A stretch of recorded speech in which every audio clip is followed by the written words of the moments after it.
The prince of Panidihing. ইয়াত পানীদিহিং শব্দটোৰ অৰ্থ হৈছে এখন ঠাইৰ নাম আৰু প্ৰিন্স মানে হৈছে ৰাজকোঁৱৰ। তো পাঠটোৰ নাম হ'লগৈ পানীদিহিঙৰ ৰাজকোঁৱৰ। পাঠটোত খগেন নামৰ এজন ল'ৰাইক কিদৰে দুঃসাহসিকতাৰে তেওঁৰ বন্ধুবৰ্গৰ সৈতে মিলিত হৈ এক বৃহৎ বানপীড়িত অঞ্চলৰ লোকৰ জীৱন উদ্ধাৰ কৰিছিল সেই সম্পৰ্কে বৰ্ণনা কৰা হৈছে। পাঠটো স্কুলত তোমালোকক ছাৰ বাইদেৱে বুজাই দিব। আমি এই ভিডিঅ'টোত অকল ইয়াৰ প্ৰশ্ন উত্তৰসমূহ আলোচনা কৰিম। গতিকে দেৰি নকৰাকৈ আমি প্ৰশ্ন উত্তৰসমূহলৈ আগবাঢ়িছোঁ। Question number 1. Answer the following questions to check your understanding. তোমালোকে পাঠ্য পঢ়ি কিমান দূৰ বুজি পাইছা সেইটো পৰীক্ষা কৰিবলৈ তলত দিয়া প্ৰশ্নসমূহৰ উত্তৰ কৰা। A number. Why did the people of Sitolia and the neighboring villages panic? Sitolia আৰু ইয়াৰ ওচৰৰ গাঁৱৰ মানুহসকল কিয় আতংকিত হৈছিল, কিয় বৰ ভয় খাইছিল? ইয়াত পেনিক শব্দৰ অৰ্থ হৈছে আতংকিত হোৱা বা খুব ভয় খোৱা। Answer. The people of Sitolia and the neighboring villages panicked because the swelling water of the Brahmaputra continued rising due to heavy rainfall. Sitolia আৰু ইয়াৰ ওচৰৰ গাঁৱৰ মানুহসকল খুব আতংকিত হৈছিল কাৰণ ব্ৰহ্মপুত্ৰৰ পানী গধুৰ বৰষুণৰ কাৰণে ক্ৰমান্বয়ে বাঢ়ি গৈছিল। এ নম্বৰ প্ৰশ্নটো হৈ গ'ল। এতিয়া আমি বি নম্বৰ প্ৰশ্ন আলোচনা কৰিম। What happened when the embankment at Sitolia village was breached? Sitolia গাঁৱত থকা মথাউৰিটো ভাঙি যোৱাৰ কাৰণে কি ঘটিছিল? ইয়াত embankment শব্দটোৰ অৰ্থ হৈছে মথাউৰি আৰু ব্ৰিজ শব্দটোৰ অৰ্থ হৈছে ভাঙি যোৱা। Answer. When the embankment of Sitolia village was breached, in no time huge waves of water broke into the villages and rolled over some of the housetops. The village folks huddled on rooftops of the sangghars and the animals were being swept away. যেতিয়া চিতলীয়া গাঁৱৰ মথাউৰিটো ভাঙি গৈছিল তেতিয়া ততালিকে ডাঙৰ ডাঙৰ পানীৰ ঢৌ গাঁওখনত প্ৰৱেশ কৰিছিল আৰু ঘৰৰ চালৰ ওপৰলৈকে উঠি গৈছিল। গাঁৱৰ মানুহসকল সিহঁতে চাংঘৰৰ চালৰ ওপৰত উঠিছিল আৰু জীৱ জন্তুবিলাকক পানীয়ে উঠাই লৈ গৈছিল। ইয়াত swept away মানে হৈছে উঠাই লৈ যোৱা, roof মানে হৈছে চাল, housetops মানে ঘৰৰ মুধচ, broke মানে হৈছে হঠাৎ দেখা দিয়া বা হঠাৎ প্ৰৱেশ কৰা, breached মানে হৈছে ভাঙি যোৱা আৰু embankment মানে হৈছে মথাউৰি। এতিয়া question number C. What action did Khoghen and his classmates take to rescue the villagers of Sitolia? Sitolia গাঁৱৰ মানুহসকলক উদ্ধাৰ কৰিবলৈ খগেন আৰু তেওঁৰ সহপাঠীসকলে কি পদক্ষেপ হাতত লৈছিল? ইয়াত ক্লাছমেট শব্দৰ অৰ্থ হৈছে সহপাঠী আৰু একশ্যন শব্দটোৰ অৰ্থ হৈছে পদক্ষেপ বা কাম। Answer. To rescue the villagers, Khoghen and his friends made 5 rafts and rushed to Sitolia along with Khoghen's boat.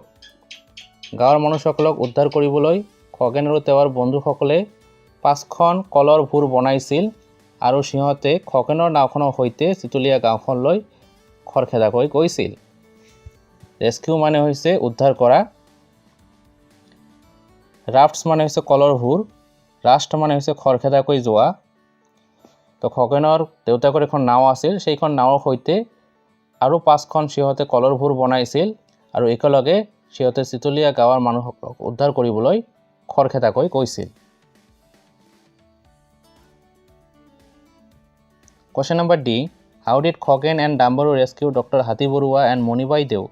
Khagen আৰু ডাম্বাৰুৱে কিদৰে ডক্টৰ হাতী বৰুৱা আৰু মণিবাই দেওক উদ্ধাৰ কৰিছিল? Answer. Khoghen and Dambaru steered the boat towards the dispensary and helped Dr. Hathi Barua and Monibai Deo to step into the boat. But on returning, the boat capsized due to a whirlpool and everyone fell into the flood water. Once again, Khoghen was quick to respond and rescued them safely to the relief camp.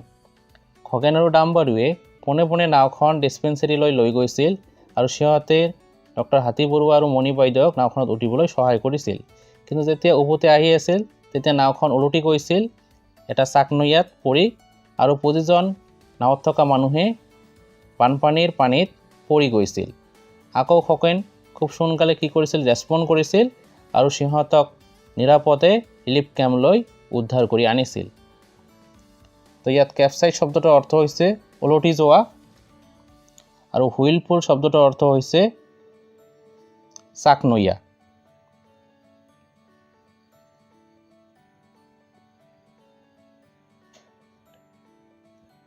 Question number E. Why did the people of the village call Khoghen the Prince of Panidihing? গাঁৱৰ লোকসকলে খগেনক কিয় prince of Panidihing বুলি মাতিছিল? পানীদিহিঙৰ ৰাজকুঁৱৰ বুলি মাতিছিল। কল মানে হৈছে মাতা। Answer: The people of village called Khoghen the Prince of Panidihing because he was a brave fellow and helped people in their needs. He had a knack for solving all kinds of problems. গাঁৱৰ লোকে খগেনক পানীদিহিঙৰ ৰাজকুঁৱৰ বুলি মাতিছিল কাৰণ তেওঁ এজন কি আছিল সাহসী মানুহ আৰু তেওঁ মানুহক বিপদত কি কৰিছিল সহায় কৰিছিল। খগেনৰ সকলো ধৰণৰ সমস্যাৰ সমাধান কৰা এটা কি আছিল বিশেষ দক্ষতা। ইয়াত নেক মানে হৈছে দক্ষতা কেপাসিটি স্কিল আৰু ব্ৰেভ মানে হৈছে সাহসী ফিলো মানে হৈছে সহকৰ্মী। তো গাঁৱৰ লোকসকলে খগেনক পানীদিহিঙৰ ৰাজকুঁৱৰ বুলি মাতিছিল কাৰণ খগেন এজন কি আছিল সাহসী সহকৰ্মী আছিল আৰু তেওঁ মানুহক সিহঁতৰ বিপদৰ সময়ত সহায় কৰিছিল। খগেনৰ সকলো ধৰণৰ সমস্যাৰ সমাধান কৰা এটা কি আছিল বিশেষ দক্ষতা এটা বিশেষ ক্ষমতা আছিল। সেই কাৰণে গাঁৱৰ মানুহে তেওঁক পানীদিহিঙৰ ৰাজকুঁৱৰ বুলি মাতিছিল। বুজি পালা? ই নম্বৰ প্ৰশ্নটো হৈ গ'ল। Question number 2. How much of the story do you remember? Answer these questions quickly. তোমালোকে কাহিনীটোৰ কিমান দূৰ মনত ৰাখিছা তলৰ প্ৰশ্নসমূহৰ সোনকালে উত্তৰ কৰিবা বা উত্তৰ দিবা। এই নম্বৰ প্ৰশ্ন Who was Khoghen? How old was he? Khagen কোন আছিল? তেওঁ কিমান বছৰীয়া আছিল বা তেওঁৰ বয়স কিমান আছিল? Answer: Khoghen was a student of Nitai Pukhuri College. He was 17 years old. Khagen Nitai পুখুৰী কলেজৰ এজন ছাত্ৰ আছিল। তেওঁ আছিল 17 বছৰীয়া। তাৰমানে তেওঁৰ বয়সটো কিমান আছিল 17 বছৰ। এই নম্বৰ প্ৰশ্ন হৈ গ'ল।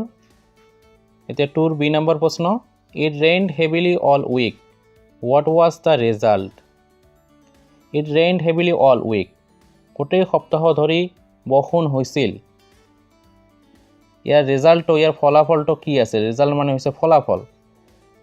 গোটেই সপ্তাহ ধৰি গধুৰ বৰষুণ হোৱাৰ কাৰণে তাৰ পৰিণতি কি হৈছিল?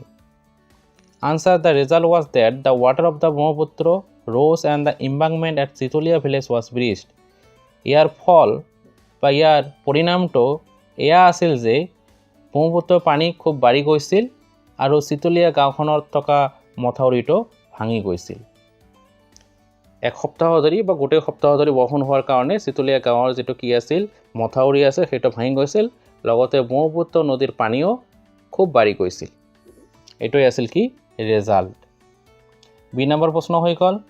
এতিয়া সি নম্বৰ প্ৰশ্ন In moments huge waves of water broke into the villages. What is the situation called? মুহূৰ্তৰ ভিতৰত ডাঙৰ ডাঙৰ পানীৰ ঢৌ গাঁৱত প্ৰৱেশ কৰিছিল। এই ঘটনাটোক এই পৰিস্থিতিটোক কি কোৱা হয়?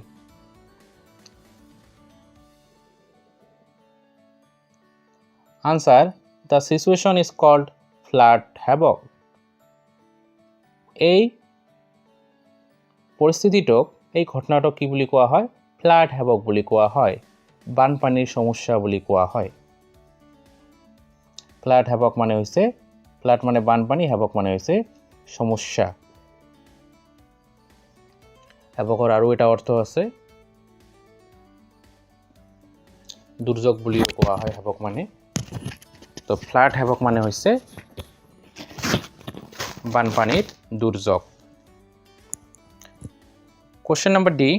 Khoghen, you have saved our lives, given us a new life. Who said this? Why did he say this? Khoghen, you saved our lives, given us a new life. Khoghen, তুমি আমালোকৰ জীৱন বচাইছা, আমালোকক এটা নতুন জীৱন প্ৰদান কৰিছা। কোনে এই কথাটো কৈছিল? কিয় কৈছিল? Answer: Dr. Hathi Barua said this. He said so because Khoghen saved him and his wife from drowning. এই কথাটো ডক্টৰ হাতী বৰুৱাই কৈছিল। তেওঁ এনেকৈ কৈছিল কাৰণ খগেনে তেওঁক আৰু তেওঁৰ পত্নীক পানীত ডুবি মৰাৰ পৰা ৰক্ষা কৰিছিল এতিয়া আমাৰ ডি নম্বৰ প্ৰশ্নটো হৈ গ'ল এতিয়া আহিলো 3 নম্বৰ প্ৰশ্নত complete the following sentences in your own words তোমালোকৰ নিজৰ ভাষাত কি কৰিব লাগিব তোমালোকৰ নিজৰ ভাষাত এই তলৰ যিবিলাক সেন্টেন্স আছে এইবিলাক সম্পূৰ্ণ কৰিব লাগিব পুৰা কৰিব লাগিব কিতাপৰ পৰা পাঠৰ পৰা তুলি দিয়া হৈছে সেন্টেন্স বিলাক The water rolled over some of the housetops and ...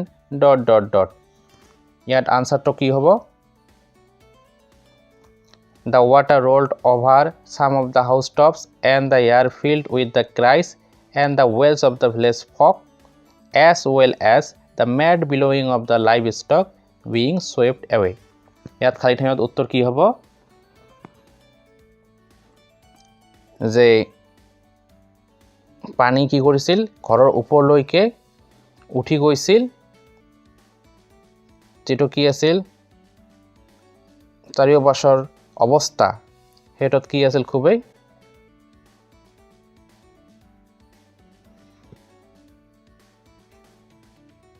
The water rolled over some of the housetops and the air filled with cries and the wail of the village folk as well as the mad bellowing of the livestock being swept away এটো হ'ব খালি ঠাইত B By the time the people of Sitolia were evacuated ... Answer কি হ'ব By the time the people of Sitolia were evacuated to the high grounds of the school building. Question number C Half an hour later the boat reached the doctor's house ... Here answer to হ'ব Half an hour later the boat reached the doctor's house. It narrowly missed the crashing into the railing of the veranda of the doctor's house. Question number D The boat took a U-turn now and ... Answer কি হ'ব The boat took a U-turn now and it began to move swiftly with the current.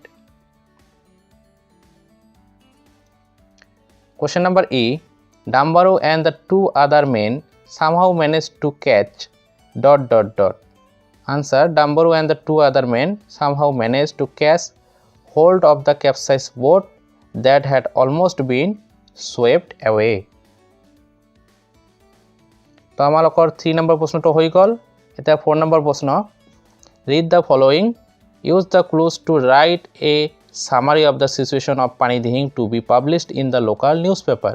Give a suitable title.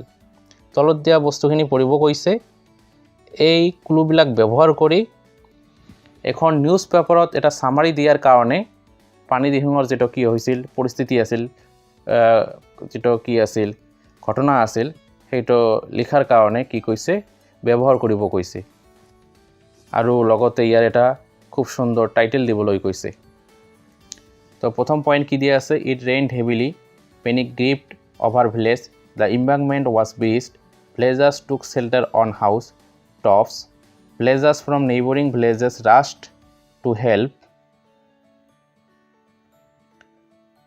the civil authorities were also informed in no time rafts and boats were made ready hundreds of villagers were rescued along with their livestock তো এই প্ৰশ্নটো অলপ পৰিমাণে কঠিন হয় actually এইবিলাক এনেকুৱা ধৰণৰ প্ৰশ্ন কি হয় ক্লাস 9 10 ফাৰ্স্ট ইয়াৰ সেকেন্ড ইয়াৰ মানে হায়াৰ ক্লাসত আহে তো যিয়ে নহওক তথাপি তোমালোকৰ সুবিধাৰ কাৰণে উত্তৰটো মই ইয়াত কৰি দিছো তোমালোকে টাইটেল এটা দিবা ফ্লাড ইন পানী দিহিং July 5 তাৰ পিছত লিখিবা Due to heavy rain in Sitolia the Brahmaputra rose up and panic gripped the villages of Sitolia as a result of rain the embankment at Sitolia broke down and water rolled over the villages so the villagers took shelter on the top of their houses villagers from neighboring villages rushed to help with the rafts and boats the civil authorities were also informed the affected people were rescued along with their livestock as shifted to a relief camp তো ইয়াত কি লিখা হল যে পানী দিহিঙত গধুৰ বৰষুণ হোৱাৰ কাৰণে ব্ৰহ্মপুত্ৰৰ পানী বাঢ়ি গৈছিল আৰু কোটেই গাঁৱত কি হৈছিল আতংকই গ্ৰাস কৰিছিল ফলস্বৰূপে চিতলিয়া গাঁৱৰ মথাউৰিটো ভাঙি গৈছিল আৰু গাঁৱৰ ভিতৰত পানী প্ৰৱেশ কৰিছিল গাঁৱৰ মানুহসকলে সিহঁতৰ ঘৰৰ ওপৰত আশ্ৰয় লৈছিল, ঘৰৰ চালত আশ্ৰয় লৈছিল। ওচৰৰ গাঁৱৰ মানুহে খৰখেদাকৈ সিহঁতক সহায় কৰিবলৈ কৈছিল নাও আৰু কলৰ ভূৰ লৈ। যিবিলাক চৰকাৰী কি আছিল কৰ্তৃপক্ষ আছিল সিহঁতক কি কৰিছিল এই পৰিস্থিতি সম্পৰ্কে জনোৱা হৈছিল সিহঁতক। আৰু যিবিলাক বানপীড়িত লোক আছিল সিহঁতক কি কৰা হৈছিল সিহঁতৰ যিবিলাক পোহনীয়া জীৱ জন্তু আছিল তাৰ সৈতে ৰিলিফ কেম্পলৈ স্থানান্তৰিত কৰা হৈছিল। Question number 5. Let's learn some grammar. বলা আমি কিছু গ্রামার শিখো। Here is the opening line of the story you have just read.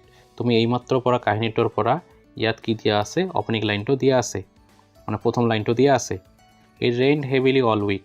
গোটেই সপ্তাহ ধৰি গধুৰ বৰষুণ হৈছিল। The word heavily gives us more information and adds something more to the meaning of the verb. Heavily শব্দটোৱে আমাক বেছি তথ্য দিয়ে আৰু ভাৱটোৰ অৰ্থৰ লগত আৰু কিছু কথা যোগ কৰে। Read the following sentences from the story. কাহিনীটোৰ পৰা আৰু কিছুমান শব্দ তলত দিয়া হৈছে, এইবিলাক শব্দ তুমি পঢ়া। He is a brave fellow, they often said. The civil authorities at Demo also had to be informed immediately. It nearly missed crashing into the railing of the veranda. In all these sentences, the word often, immediately and narrowly tell us more about the verb. এই সকলোবিলাক বাক্যত শব্দ যেনে often, immediately আৰু narrowly এইবিলাকে ভাৱটো সম্পৰ্কে আমাক অধিক কথা কয়। আৰু ভাৱবিলাক কি আছে said, informed, missed. Words such as often or immediately that give us more information about a verb are called adverbs. শব্দ যেনে often, immediately যিয়ে আমাক ভাৱ সম্পৰ্কে অধিক তথ্য দিয়ে তাক কি কয় এডভাৰ্ব বুলি কয়। তাৰ মানে যিবিলাক শব্দই আমাক ভাৱ সম্পৰ্কে অধিক কথা কয়, অধিক তথ্য দিয়ে, সেইবিলাক শব্দকে কি বুলি কয় এডভাৰ্ব বুলি কয়। এইটো পৰীক্ষাত প্ৰশ্ন আহিব পাৰে, তোমালোকে ভালদৰে মনত ৰাখিবা যে এডভাৰ্ব বুলি কাক কয়। Words such as often, immediately that give us more information about a verb are called adverbs. যিবিলাক শব্দই আমাক ভাৱ সম্পৰ্কে অধিক তথ্য দিয়ে বা অধিক কথা কয় সেইবিলাক শব্দক এডভাৰ্ব বুলি কোৱা হয়। তো এডভাৰ্ব বিভিন্ন প্ৰকাৰ আছে। মোষ্ট কমন এডভাৰ্ববিলাক হৈছে 1 নম্বৰ এডভাৰ্বছ অফ মেনাৰ। যিবিলাক এডভাৰ্বে মেনাৰ বুজায়, মেনাৰ মানে হৈছে আচৰণ, স্বভাৱ বা ব্যৱহাৰ, যেনে boldly, bravely, quickly, slowly, heavily ইত্যাদি। It rained heavily. গধুৰ বৰষুণ হৈছিল। Number 2, adverbs of time. সময়ৰ adverb. Ago, since, before, early, soon, already, yet, etc. এইবিলাকে কি বুজায় সময় বুজায়, সেইকাৰণে ইহঁতক কি বুলি কোৱা হয় adverbs of time বুলি কোৱা হয়। Khoghen and Dambaro are coming tomorrow. Khagen আৰু ডাম্বাৰু অহাকালি আহি আছে। 3 number adverbs of place or position. স্থান বা ঠাইৰ adverb. Here, there, near, up, down, everywhere ইত্যাদি এইবিলাকে প্লেচ বা পজিশ্যন বুজায়, মানে স্থান বা ঠাই বুজায়, সেইকাৰণে ইহঁতক adverbs of place বা পজিশ্যন বুলি কোৱা হয়। Khoghen sat near Dambaro. Khagen ডাম্বাৰুৰ ওচৰত বহিছিল। 4 নম্বৰ adverbs of direction. দিশৰ adverb. যিবিলাক adverbে দিশ বুজায়, যেনে left, right, towards, etc. এইবিলাকে ডাইৰেকশ্যন বুজায়, দিশ বুজায়, সেইকাৰণে ইহঁতক adverbs of direction বুলি কোৱা হয়। Khoghen turned left at the crossroads. ক্ৰছৰোডছত খগেনে বাওঁফালে ঘূৰি গৈছিল, ফালৰি কাটিছিল। তো এইটো হৈছে কি লেফ্ট হৈছে adverb of direction। 5 number adverbs of frequency. Always, ever, never, often, every day, etc. এইবিলাকে কোনো এটা কাম কিমানবাৰ কৰা হয় বা হৈছে সেই সম্পৰ্কে কয়, সেইকাৰণে ইহঁতক ফ্ৰিকুৱেঞ্চি বুলি কোৱা হয়। Khoghen is always ready to help. Khagen সদায় সহায় কৰিবলৈ প্ৰস্তুত। তো অলৱেজটো হৈছে adverb of frequency।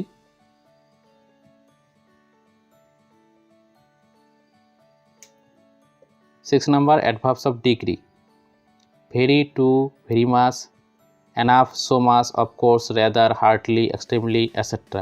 এইবিলাকক adverbs of degree বুলি কোৱা হয়, মাত্ৰা। কোনো এটা কাম কি পৰিমাণে কৰা হয়, কি মাত্ৰাত কৰা হয়, যিবিলাক শব্দই এনে ধৰণৰ কথা বুজায় সেইবিলাকক কি বুলি কোৱা হয়, সেইবিলাক এডভাৰ্বক এডভাৰ্বছ অফ ডিগ্ৰী বুলি কোৱা হয়।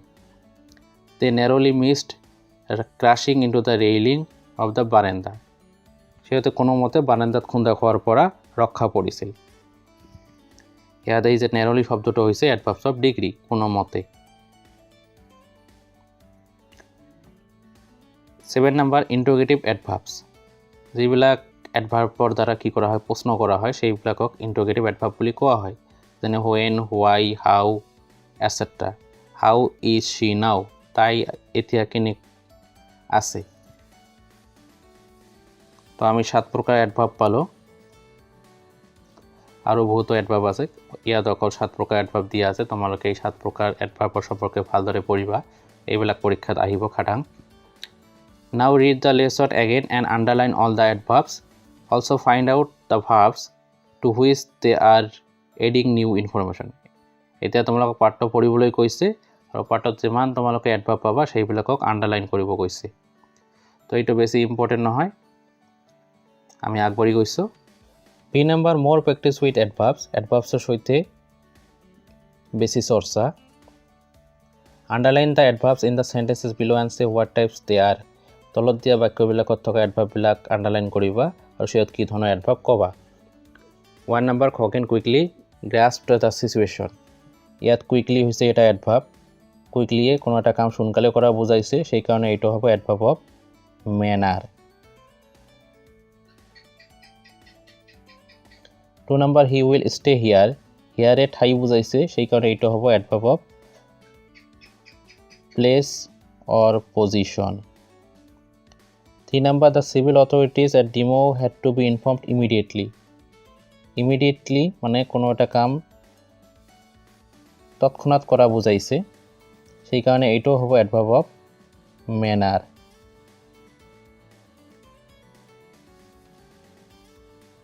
4 number he had done it already, ইয়াত অলৰেডি সময় বুজাইছে, সেই কাৰণে এইটো হ'ব এডভাৰ্ব অফ টাইম।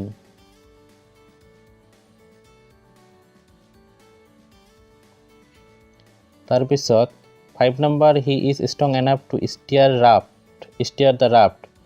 ইয়াত এনাফটো হৈছে এটা এডভাৰ্ব, এনাফে যথেষ্ট বুজাইছে, তাৰ মানে পৰিমাণ বুজাইছে, সেইকাৰণে এইটো হ'ব এডভাৰ্ব অফ ডিগ্ৰী।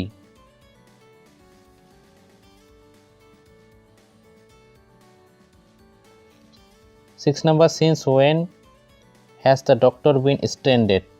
ইয়াত ৱেনটোৱে প্ৰশ্ন কৰিছে, সেইকাৰণে সেইটো হ'ব ইণ্টাৰোগেটিভ এডভাৰ্ব।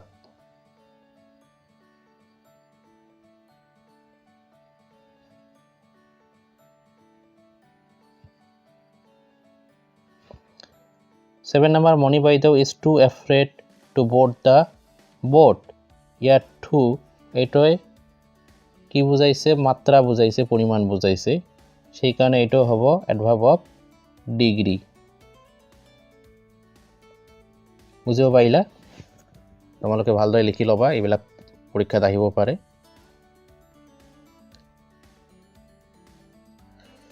Question number 6 আৰু 7 বেছি ইম্পৰ্টেণ্ট নহয়। 8 নম্বৰ প্ৰশ্নটো পঢ়া। ৰিড দিছ নিউজ আইটেম কেয়াৰফুলি। তলত দিয়া যিটো নিউজ আইটেম আছে এইটো যত্ন সহকাৰে পঢ়া। To die in Assam flash. দুজন মানুহ আসামৰ বানপানীত মৰিছে। অনিল নগৰ July 16। 2 person, a man and a woman, were drowned in a devastating flood caused by the heavy rains in Anil Nagar Kamrup district Assam. দুজন ব্যক্তি, এজন মতা এজন তিৰোতা, পানীত বুৰকৈ মৰিছিল বানপানীৰ পানীত, আৰু যেটো বানপানী কি হৈছিল, গধুৰ বৰষুণৰ কাৰণে হৈছিল অসমৰ কামৰূপ ডিষ্ট্ৰিক্টৰ অনিল নগৰত। Most of the flood affected people were however rescued and taken to the relief camp. যিয়ে নহওক বেছিভাগ বানপীড়িত লোকক উদ্ধাৰ কৰা হৈছিল আৰু ৰিলিফ কেম্পলৈ লৈ যোৱা হৈছিল।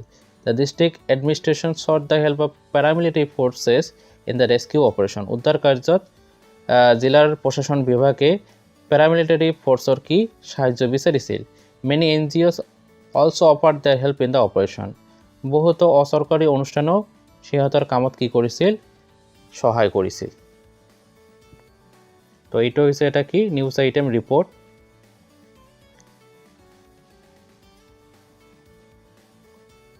এতিয়া ইয়াৰ ওপৰত কিছুমান প্ৰশ্ন দিছে হোয়াৰ ডিড দ্য ফ্লাড অকাৰ বানপানী ক'ত ঘটিছিল আনসাৰ কি দিয়া আছে the flood অকাৰ্ড in Anil Nagar Kamrup district Assam বানপানী ঘটিছিল অসমৰ কামৰূপ জিলাৰ অনিল নগৰত question number 2 how many people died in the flood কিমানজন মানুহ বানপানীত মৰিছিল আনসাৰ 2 দুজন মানুহ বানপানীত মৰিছিল question number 3 where the flood affected people taken to বানপীড়িত লোকক ক'ত লৈ যোৱা হৈছিল answer the flood affected people are taken to the relief camp বানপীড়িত লোকক ৰিলিফ কেম্পলৈ লৈ যোৱা হৈছিল ৰিলিফ কেম্প মানে হৈছে সাহায্য শিবিৰ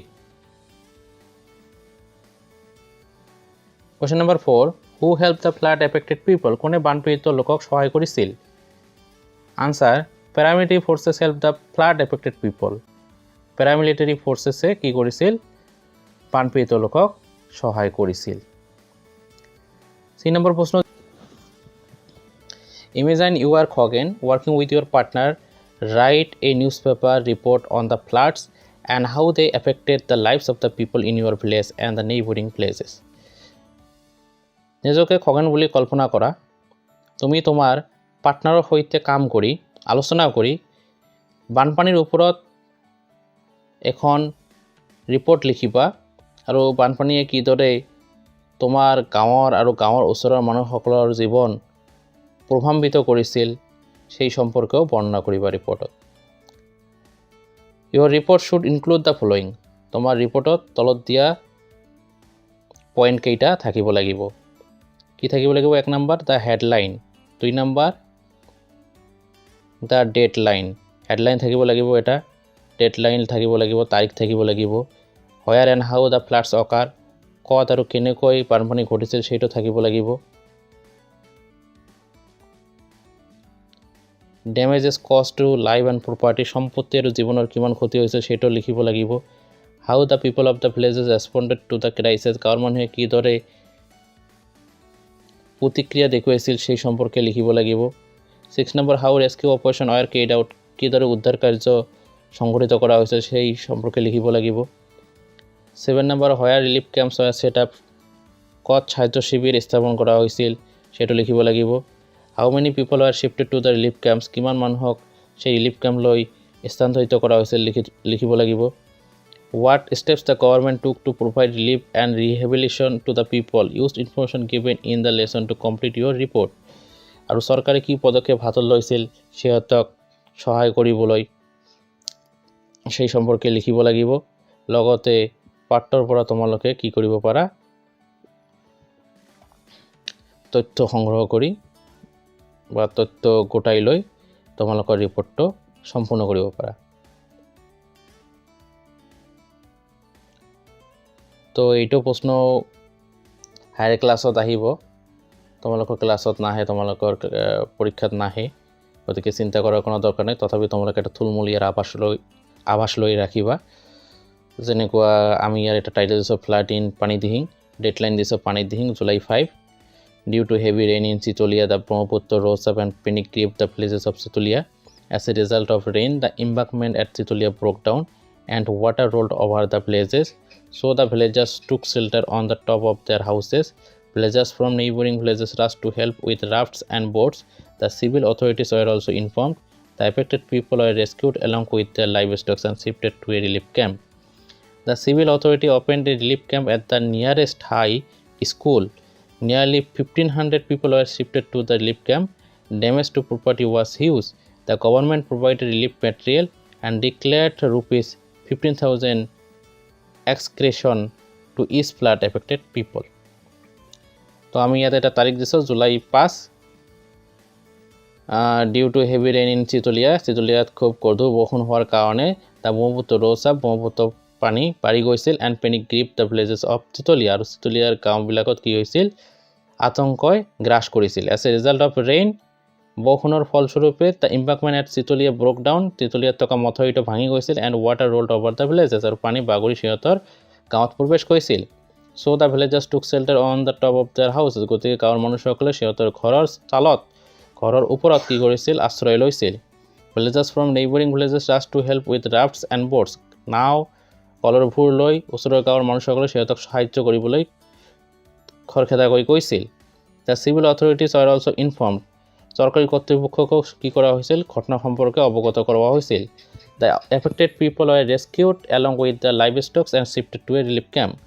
সিহঁতৰ পোহনীয়া জীৱ জন্তুৰ সৈতে বানপীড়িত লোকক কি কৰা হৈছিল, উদ্ধাৰ কৰা হৈছিল আৰু সাহায্য শিবিৰলৈ কি কৰা হৈছিল, স্থানান্তৰিত কৰা হৈছিল। The civil authority opened a relief camp at the nearest high school. ওচৰত থকা হাইস্কুলত চৰকাৰী কৰ্তৃপক্ষই কি কৰিছিল, চৰকাৰী মানুহে এটা ৰিলিফ কেম্প স্থাপন কৰিছিল। Nearly 1500 people are shifted to the relief camp. প্ৰায় 1500 মানুহক ৰিলিফ কেম্পলৈ স্থানান্তৰিত কৰা হৈছিল। Damage to property was huge. সম্পত্তিৰ খুব কি হৈছিল, ক্ষতিসাধন হৈছিল। The government provided relief material and declared ₹15,000 ex gratia to each flood affected family. চৰকাৰে কি কৰিছিল, ৰিলিফ মেটেৰিয়েল যোগান ধৰিছিল মানুহবিলাকক আৰু ক্ষতিপূৰণ হিচাপে কি কৰিছিল, 15,000 টকাৰ ঘোষণা কৰিছিল। তো এইটো হৈছে এটা কি ৰিপৰ্ট, তোমালোকে এইটো এটা থুলমূল আভাস মনত ৰাখিবা পৰৱৰ্তী হেল্পৰ কাৰণে। Question number 11. Prepare a notice to be hung on your school notice board informing the students about a free health camp to help the flood victims. বানপীড়িত লোকক সহায় কৰিবলৈ এটা বিনামূলীয়া স্বাস্থ্য শিবিৰ সম্পৰ্কে ছাত্ৰ ছাত্ৰীসকলক অৱগত কৰাই তোমালোকৰ স্কুলৰ নোটিছ বৰ্ডৰ কাৰণে এখন নোটিছ প্ৰস্তুত কৰা। Answer, notice, it is for information to all students of our school that a free health camp is arranged at our school on August 7 to help the flood victims of our place. Everyone is asked to render possible help for the successful implementation of the program.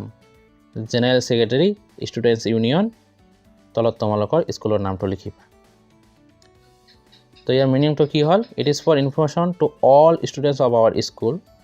আমাৰ স্কুলৰ সকলো ছাত্ৰ ছাত্ৰীসকলক জনোৱা যায় যে a free health camp is arranged, এটা বিনামূলীয়া স্বাস্থ্য শিবিৰ আয়োজন কৰা হৈছে এট আৱাৰ স্কুল, আমাৰ স্কুলত, অন আগষ্ট 7, আগষ্ট মাহৰ 7 তাৰিখে, to help the flood victims of our village, আমাৰ গাঁৱৰ বানপীড়িত লোকক সহায় কৰিবলৈ।